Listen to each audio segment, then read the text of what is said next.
Hey everyone, my name is Anna. I'm a wife of an addict in recovery, and I'm recovering myself from codependency.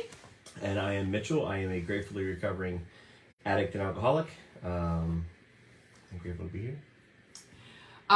Mitchell and I are coming on tonight because we had an amazing question that was asked is, what was the process and what did it look like for finding ourselves again? Hey Cheryl,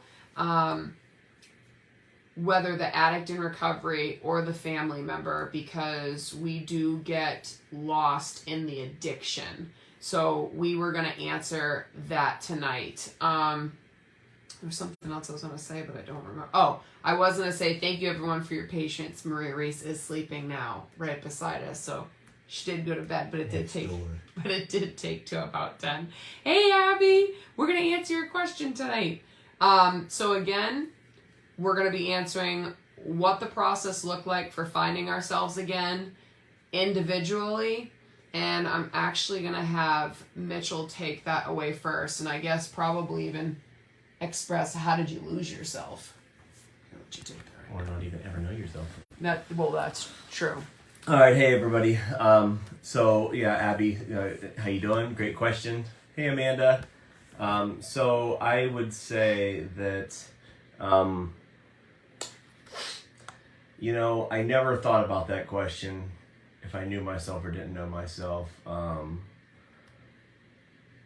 until I was battling addiction, I guess. In and out of relationships, I would always, get depressed, and anxiety and depression's always been a factor with me, so I've kind of always... thought about that when I was feeling down, like what do I like, who am I, what am I doing with my life, kind of semi-normal stuff like that. But I think until I got into my first treatment, I never really sat down and tried to figure it out. So I come to find out now that I didn't really ever know myself. And I guess I just wasn't aware of it. I did know myself because me and Anna were talking about this the other day. It's like things I liked to do when I was a kid. And we need to finish that list too. I like to use my imagination a lot. I like to have my hands in the dirt. Playing outside, those big outdoors. Hands on, like really touching nature. You know what I mean? So I loved that, and I knew I liked that, and I definitely didn't really like social environments, but I liked arts and drawing and stuff like that, where I could express myself. That came kind of natural to me. So I think until I went into treatment, I didn't really ever look at, what did I like, So I liked that stuff when I was a kid, but what do I like now? I started using drugs and alcohol at about 13 or 14, or 14 or something like that. I didn't lose my train of thought. And I kind of stung in my growth there, you know what I mean?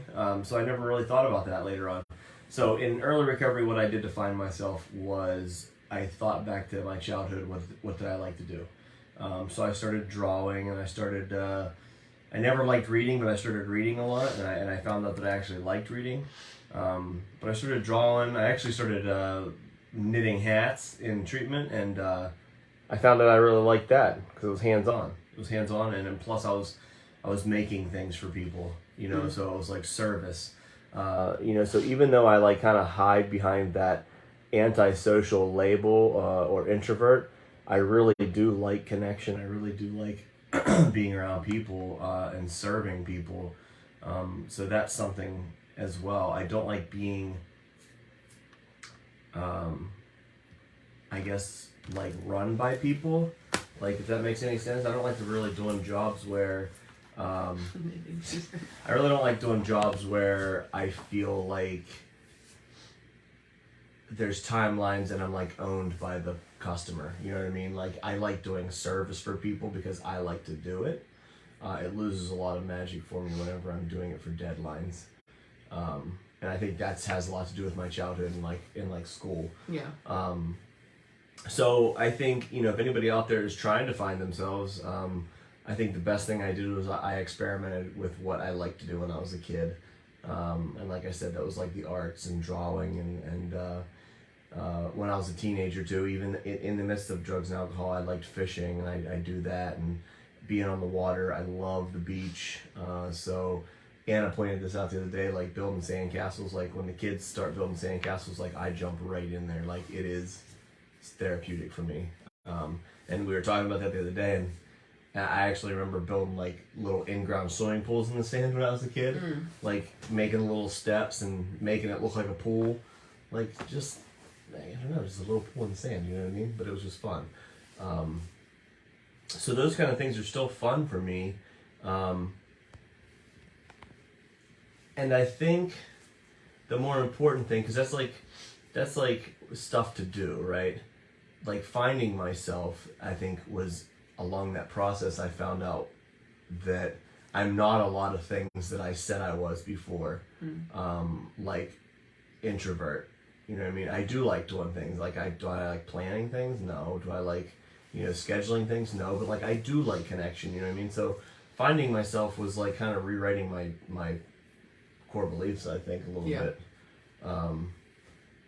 Or at least challenging them. Yeah, and change and leaning in and doing something different. Yeah. Like I never thought I'd be coaching individuals like me, and I love it.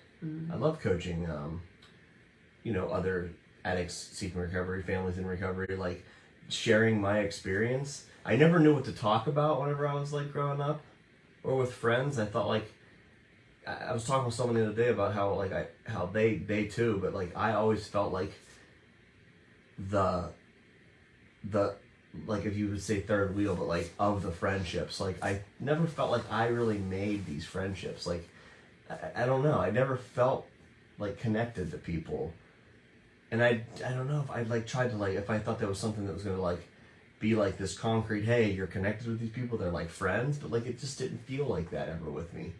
You know what I mean? And like that really kind of like, I think that was just a negative belief of mine. You know what I mean? Or something. But like I love sharing my story, and like I think it was because I never got like real deep with people. You know what I mean? So I think a big part of who I am now is like sharing real experiences with people and letting people in on like the real me, and I never did that before. So I think that is a part of me, and that is a part of like finding out who I am. I am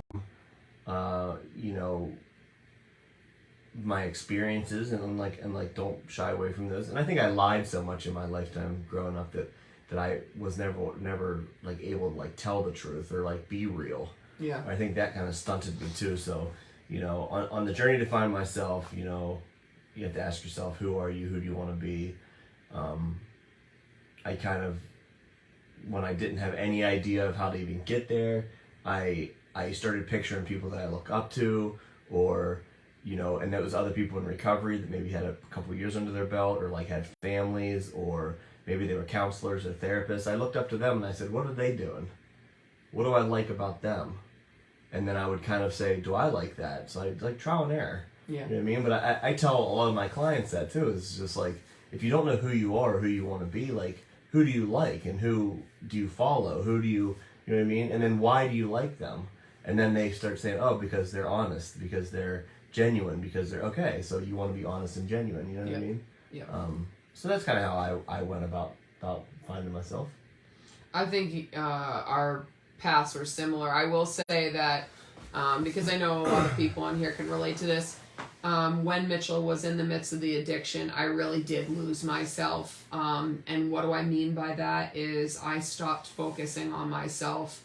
It felt like completely. I just focused on Mitchell and the addiction. I focused on fixing and saving, which I recognize now as codependent, but I completely lost myself in the process. I actually remember looking in the mirror one time and really feeling like I don't even know who you are. I mean, my dad even actually said that to me. Didn't say who are you, but we were sitting on the bed. Yeah, you're the happiest person I've ever met, and you're not my Anna. And he didn't mean that in a mean way or anything like that, but I lost my sense of joy in life. I lost my sense of just experiencing life.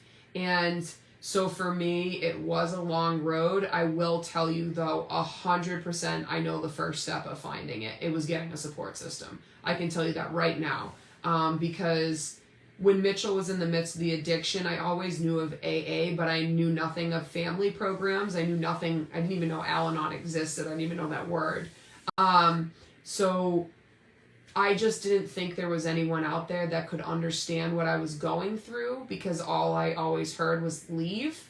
And so for me, I kind of lost myself because I was also scared to express myself, if that makes sense.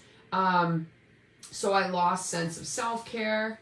I lost sense of the people around me. I lost sense of my goals. I lost sense of my worth. I lost sense of what I loved. There was so much sense of loss. So the first step for me 100% was when Mitchell took the first step into Alpine Recovery Lodge, and Laura Boberg, which is a substance abuse counselor, an amazing woman. She's actually the godmother of our child too. She ran a Saturday aftercare specifically for family members. And when I got that message, I jumped on it. And I went every single Saturday for, I really think, over 2.5 years until the program ended. And I met extraordinary individuals on there. And I found out that I wasn't alone.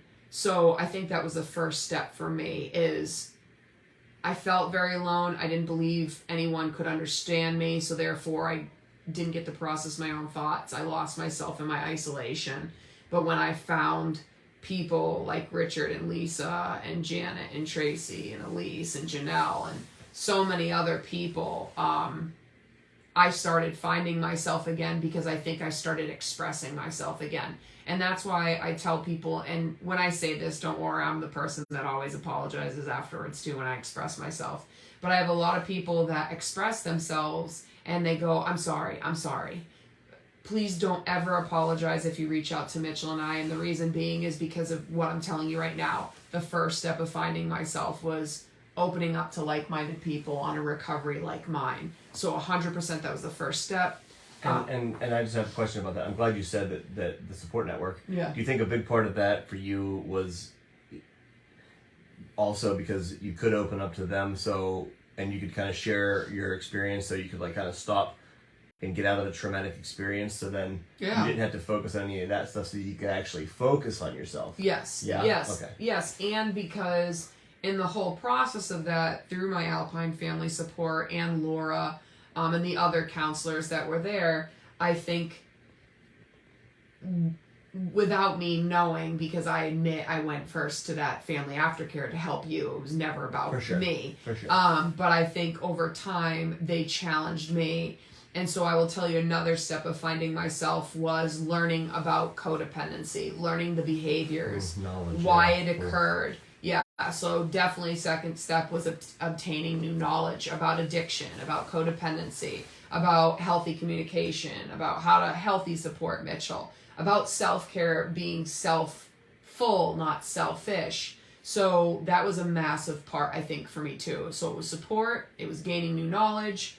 I will say that Chris Alder and Shane Bright were a big part of it, because I think what helped me find compassion again were two subjects. One, Laura teaching about what addiction does in the brain, and then also from hearing two other addicts in recovery and hearing their story and them being vulnerable and raw. That made me feel like there was hope out there. And I know those are the two people that I definitely had in mind when I'm saying, like, who am I looking up to in early recovery? Yeah. You know, there are people that had a couple years in their belt when I met them, and we're giving back to people. Yeah. And they have an amazing podcast. It's called The Voices of Recovery. I highly suggest that, because it really did give me... Uncle Bob. Hi, Uncle Bob. It did give me a sense of hope and understanding. I think, truthfully, the next part of finding myself was actually becoming a life coach. And The reason why I say that is because I didn't even know that career existed. Even if I knew it existed, I would never go there because I would be terrified that I'd have to learn something new and not think that I was worth it or good at it. But when we met Jared Casey, which is now the administrator director for I Am Recovering Counseling, and that's where Mitchell and I work too as well. And it's his baby. Yes. He created the company. Yeah. Yes.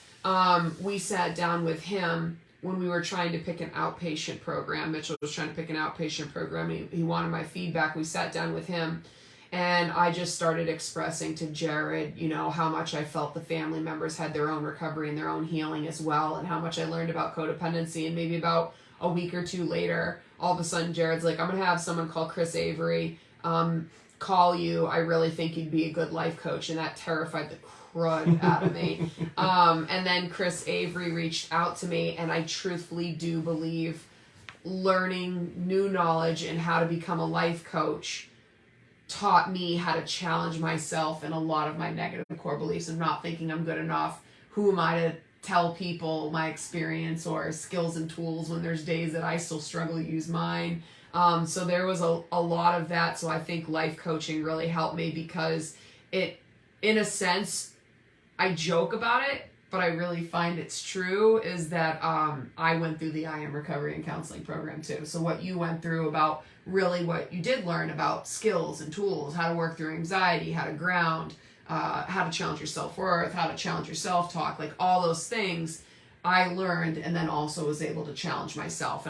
And so I think coaching also gave me another sense of purpose. I think that's another big thing. So I wasn't focused on you 24/7. I was focused on my journey because I was passionate about it now, and it was new knowledge and new learning. Yeah, and to be honest with you, that brings up a great point of something that also helped me find myself and keep on leaning in was seeing you challenge yourself, because I know firsthand about like the negative self-talk, the kind of shying away from the uncomfortable and the new. So seeing you do that while I was in early recovery, it was like, you can keep doing this. Like, look, like Anna's doing something hard.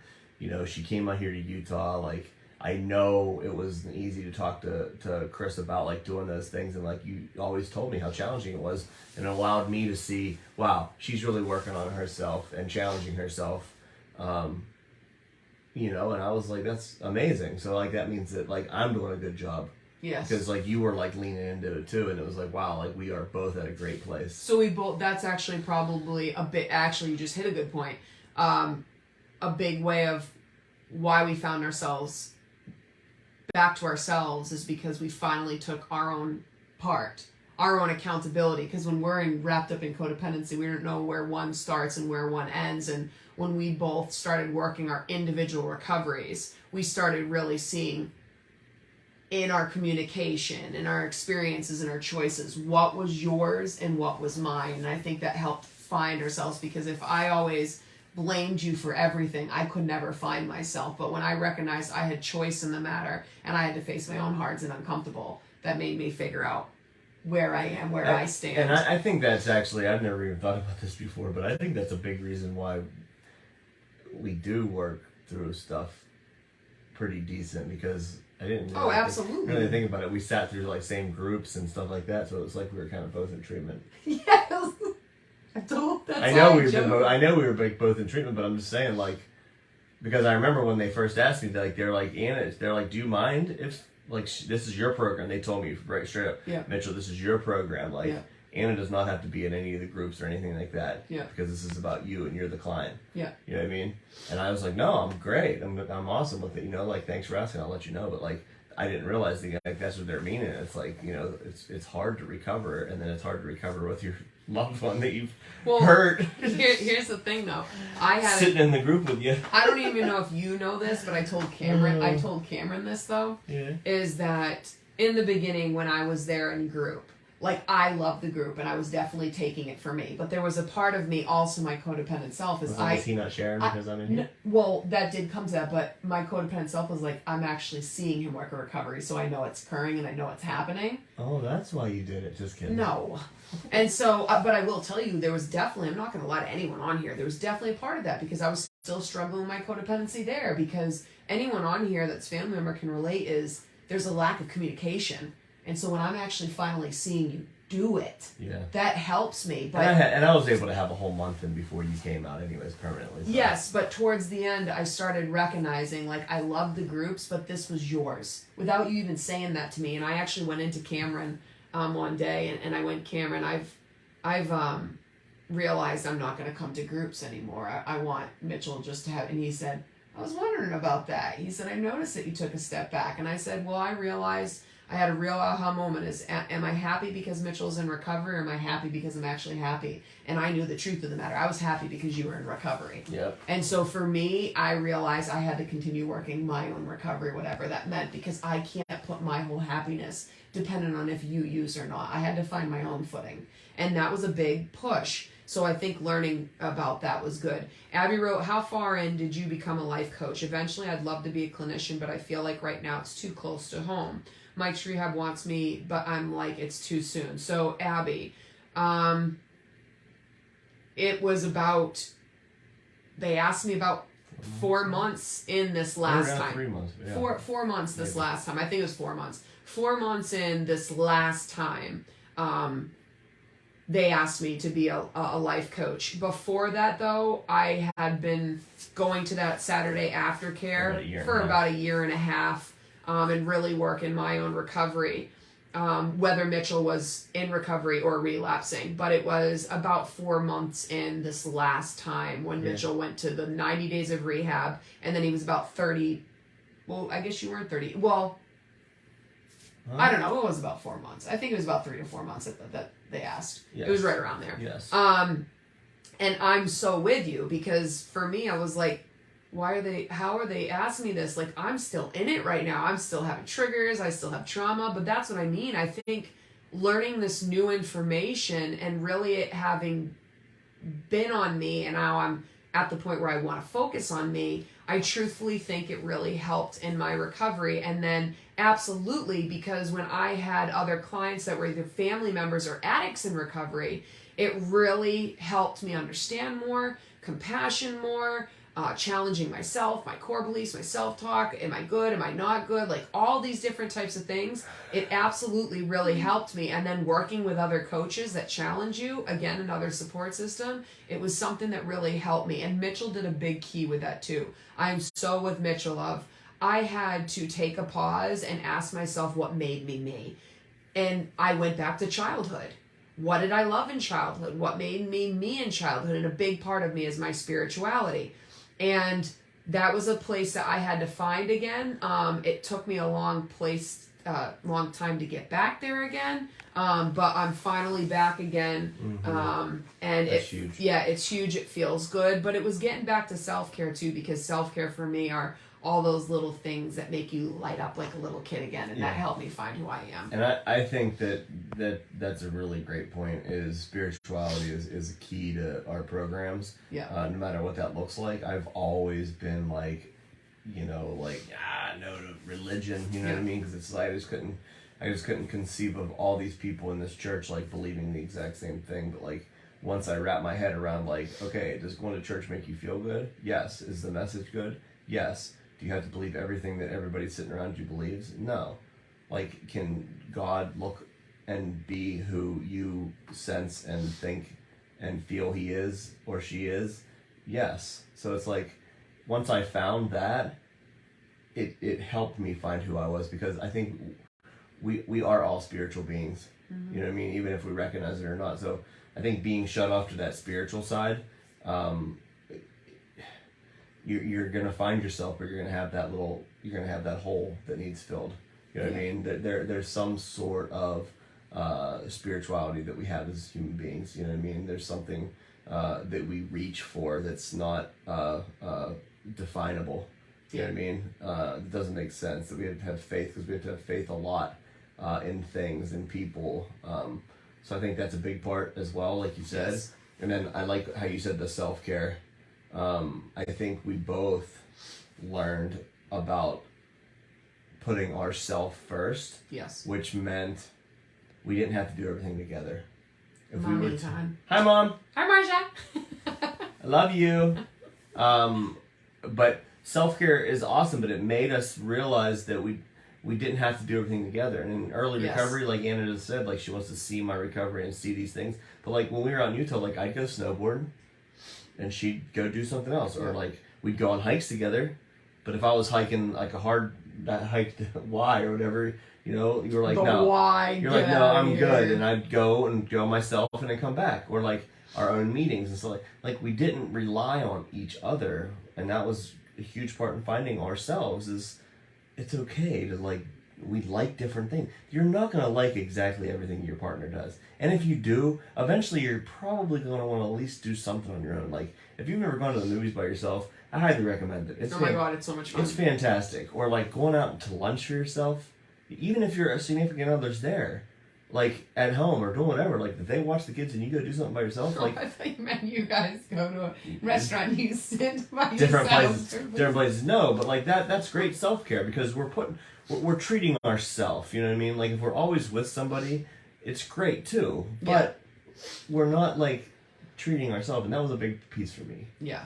And I think going back to spirituality, like Mitchell said, is your spirituality is going to be your own. And for me, it's taken me a long time to get to where mine is. And mine is believing in God, believing in energy, believing in the universe, believing in Mother Earth, believing in oracle cards, all these different things, lights and dark. And that's something that's helped me in my own journey and has helped other people that I've come in contact with in this journey. And so I've recognized that it was a big part of me since I was a little girl. I denied it for a long time, and now I'm opening up to it. And it's exciting because I know at the very core of me that's who I am. Layla asks, how many times, Mitchell, did you go to rehab, and which time did you jump into working on yourself? I went to rehab 3 times. When do you think you Do started? you mean me jumping in or you jumping Well, in? why don't and we answer working on both? Go ahead. Okay. What do you think? The first time I went, I get that question a lot. It's like, what weren't you doing? You know, like it didn't work the first time. I think every time worked, right? I always jumped on. Once I got the first 2 or 3 days was just terrifying. A house full of people that I don't know, a state I've never been to, no money, no nothing, dropped off at the airport. Somebody picks me up. Like, I'm terrified. Yeah. 37-year-old scared little boy. And I jumped, and then once I got over that terror and found out everybody was great and fantastic and struggling the same as I did and had the same self-worth and all these issues, but just all these, the human condition, you know what I mean? I made a connection and I started working on myself very hard. Was in there for 3 months and just soaked everything up, man. And then I think each time I went was the next piece I needed. Even the second time when I didn't do as much work on myself because I kind of felt like I just needed to get away from, which I did though. I think I got out of the company after that one. And You did. So I mean, each time I went, I always worked on myself, and there was always another piece that fit in the puzzle. Yeah. I think for me, when Mitchell did go into rehab the first time, I can't tell you that I was aware I was working on myself because, like I said, I really did start going to the Saturday aftercares of how can I healthy support you. So the focus was still you. And kind of worried if I was even telling them the truth or doing Yeah. whatever. Oh, A absolutely. lot of hurt and pain, probably. Yeah, absolutely. Second time, I still think, if this makes any sense, it was more about doing the right things, not that I was focusing on myself.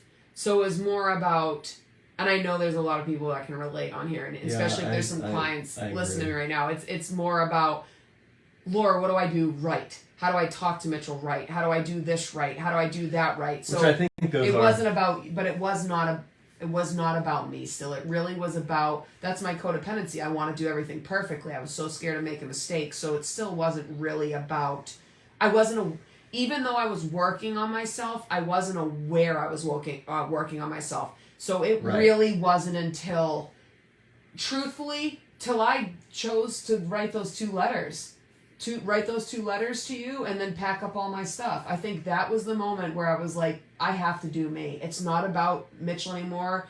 It's about saving me. And I think that's when I really started working more. And then I think the next level came when like I said, I was in Utah and you were at I Am Recovery, and I was sitting looking at the mountains and just going, am I happy because I'm actually happy, or am I happy because Mitchell's in recovery? And I admit to it, Mitchell, at that point, if you would have come home and looked at me and you said I relapsed, my world would have crumbled again. And that's how I know that I still had so much work that I need to do on me, because I can't ever put that responsibility on someone as, you have to be fine for me to be okay. That's codependency in a nutshell. I need to be okay for me. Yeah, and I think now that you kind of, so if you're framing it kind of like that. Hi, right? Tyson! What's up, bud?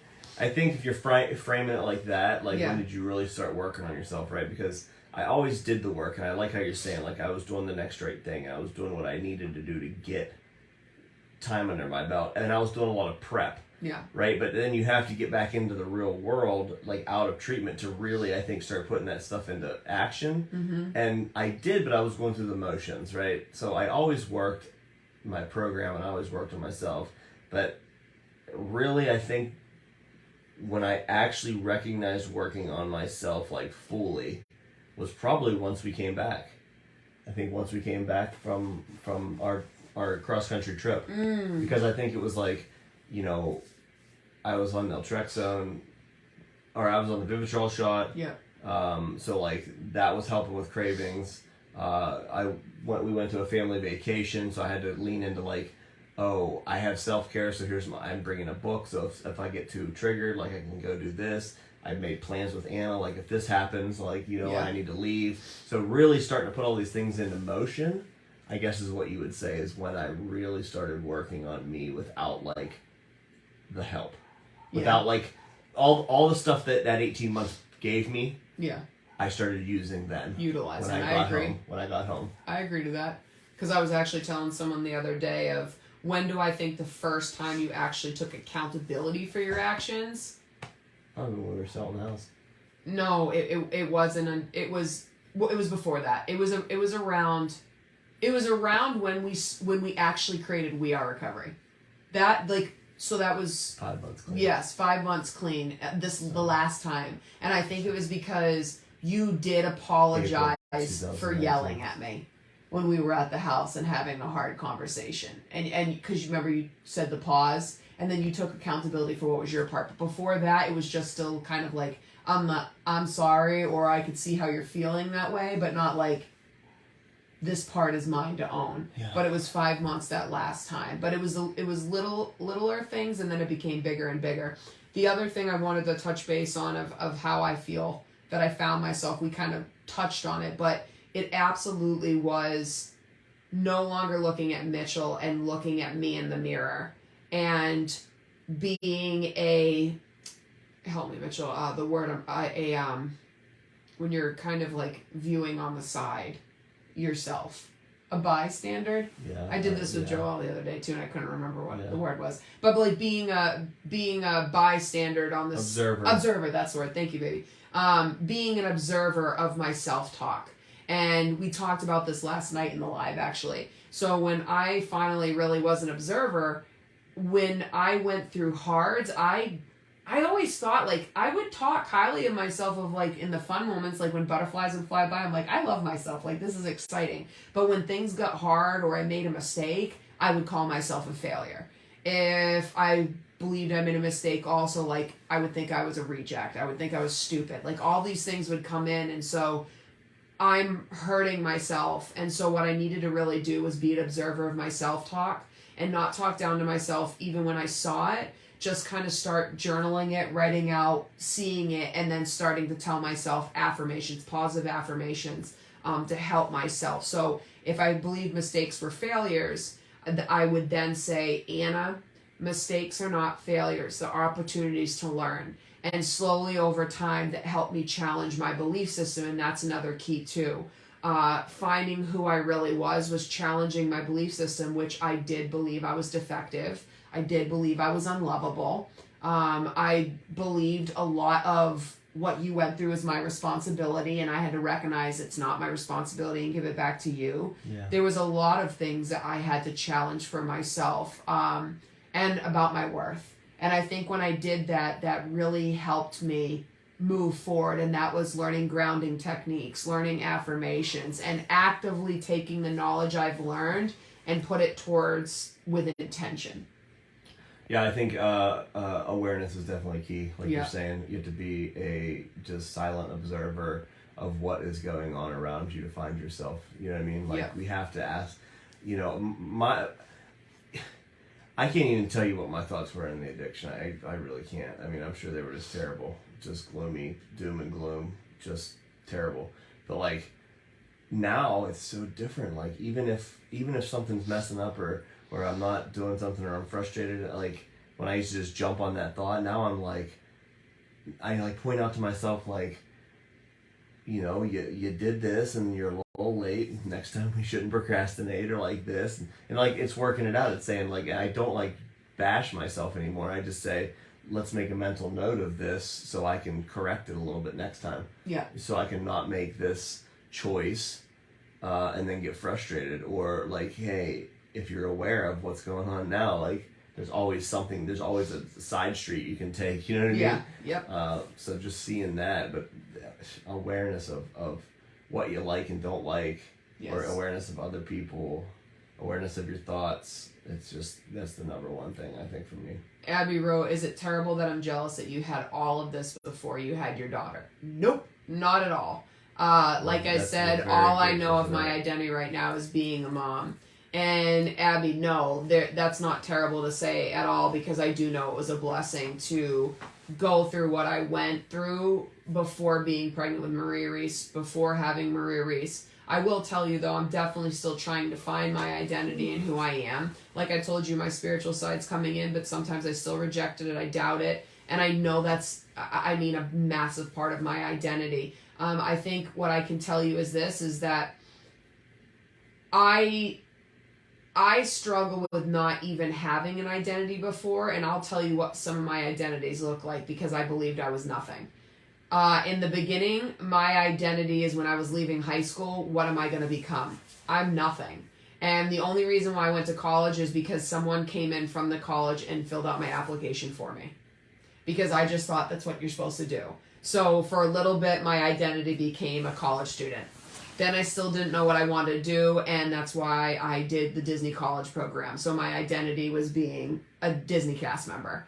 That gave me worth.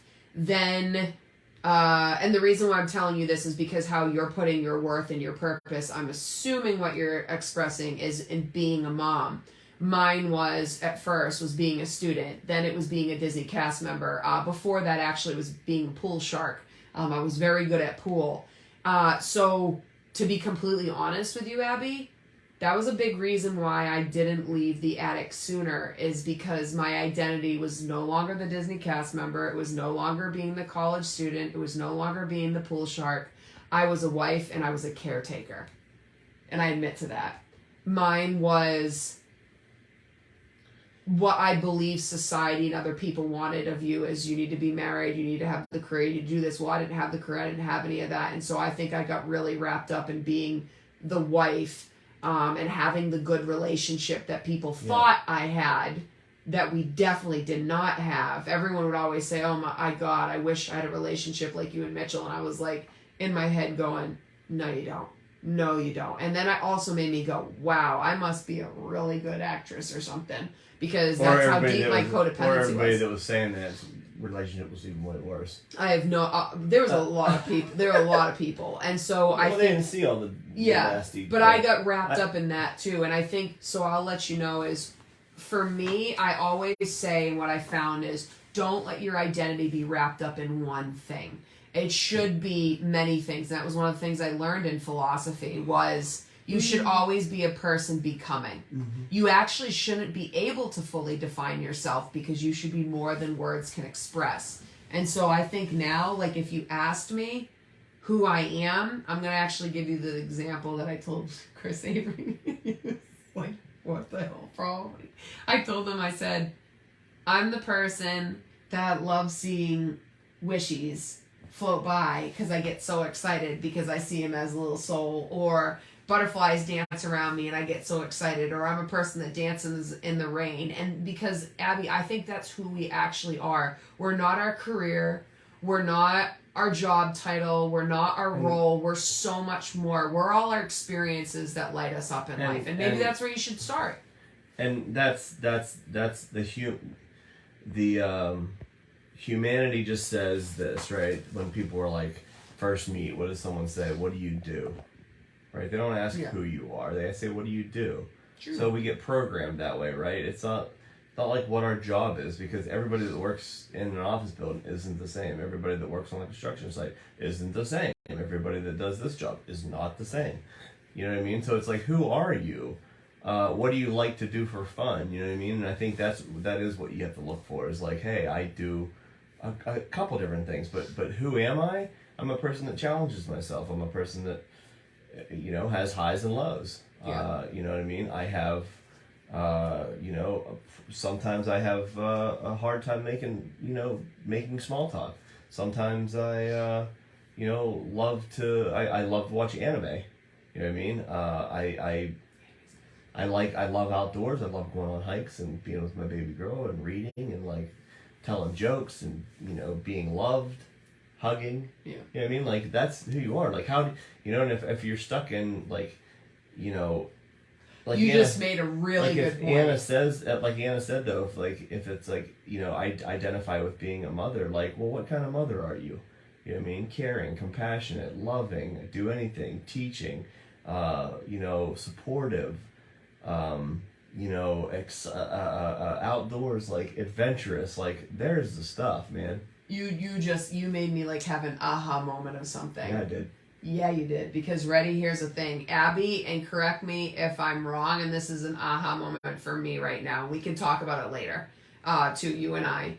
Is I think if we're so worried about our identity that has to do with a career, a title, a role, that's because we're trying to fill our worth up of what we feel society wants of us, maybe our parents want of us, our friends want of us, our family wants of us. We're not actually really thinking about how do we find our way back to ourselves.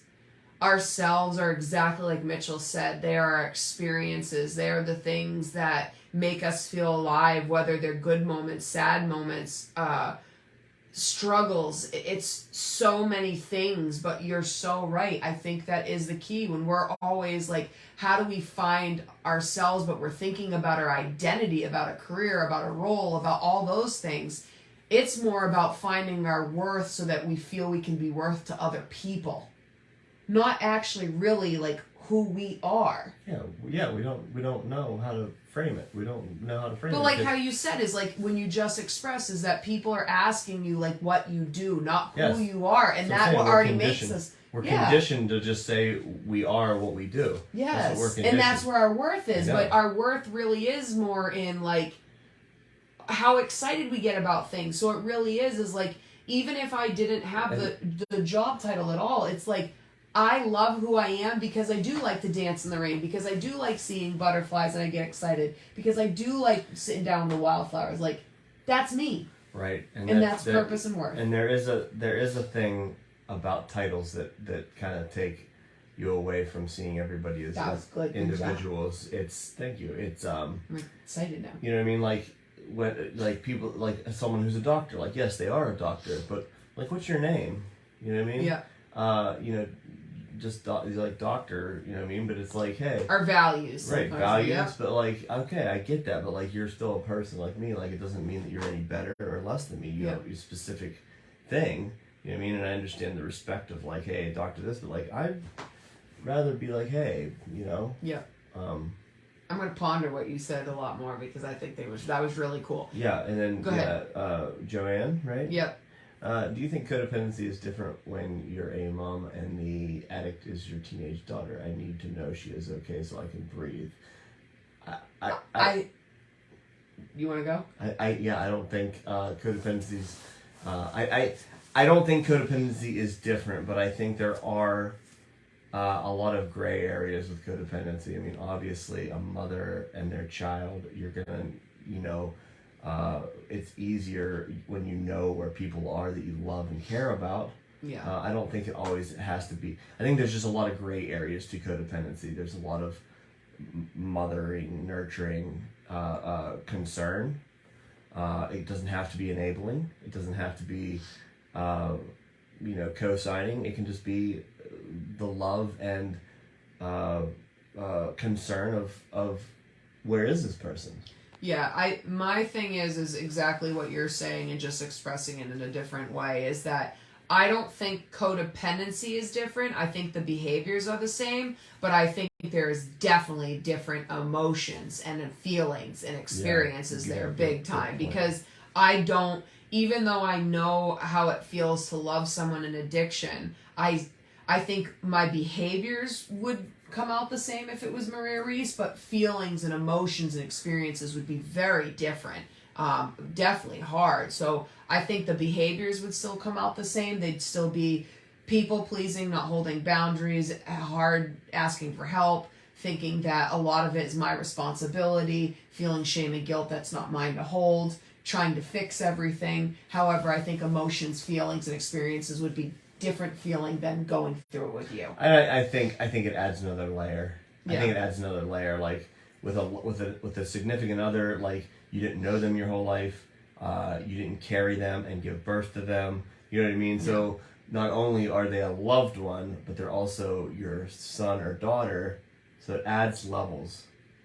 I think, you know what I mean? So, which a support group is going to help, of like-minded individuals that have kids, sons and daughters who are addicts, and the parents are codependents and they're working on themselves, because then you can get feedback on what do you do, how do you do this, what do you do this, and support. Yeah, and I hope, Abby, that answered your question for tonight. But I definitely think it's about finding support, gaining knowledge on addiction and codependency.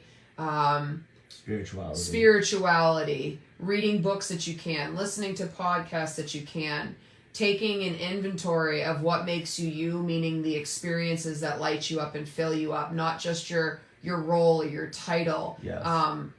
I really think finding who you are, challenging your self-worth, challenging your self-talk, challenging your core beliefs. Being aware of what your self-talk is. Yes, leaning into the uncomfortable. And people, growing. Yeah, and look to people you look up to, and why. If you can't find values and core beliefs that seem to strike a chord with you, look to people you really admire.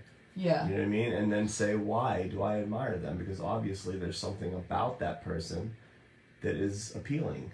Yeah. So what do they do? Like, a lot of the times in my life, I look to others either to reflect back what I'm doing, or to say, why am I drawn to this? To show me what I'm feeling. Yeah. Like, if that makes sense. Because it's hard to sift through this messed up brain. And I think great self-talk. And I think the thing is, not in a bad way. Yeah. Well, what I want to express too is just let everyone know out there, though, this is a process and this is a journey. It's not going to happen overnight. I am still learning who I am today. Which is beautiful. In this moment. We're always changing. We're always, always becoming, like you said. Yes. It's an amazing thing. And I just think it's really neat. I do, because every time I find something new about myself and I find myself getting that smile across my face, like, it makes me excited, because it just feels like I opened up a new door. I unlocked a new door of myself. And it's a really exciting thing. I did not know that the world really could be this bright and open and light. And so it's a journey, guys. It's a process. Don't do it alone. Do it with support, because you're worth it. And why don't we end it there? There we go. There we go. You just reminded me of Maria Reese for some reason because it was really quick. Where'd you go? Where'd you go? Where'd Mom go? All right, guys, we love you very love you much. all. Yep, thanks for joining us, and Have we'll a be on happy, again safe, soon. have a happy, Yes. safe 4th of July weekend. Okay. Yes. Don't drink and drive. Don't use. Yep. substances, Reach out if you need. or Mitchell. hang with ones who do. Yep. Mitchell will be here. Hugs, not drugs. Yes. There you go. All right. Love you guys. Love you all. Have a great rest of your night. Bye. Bye.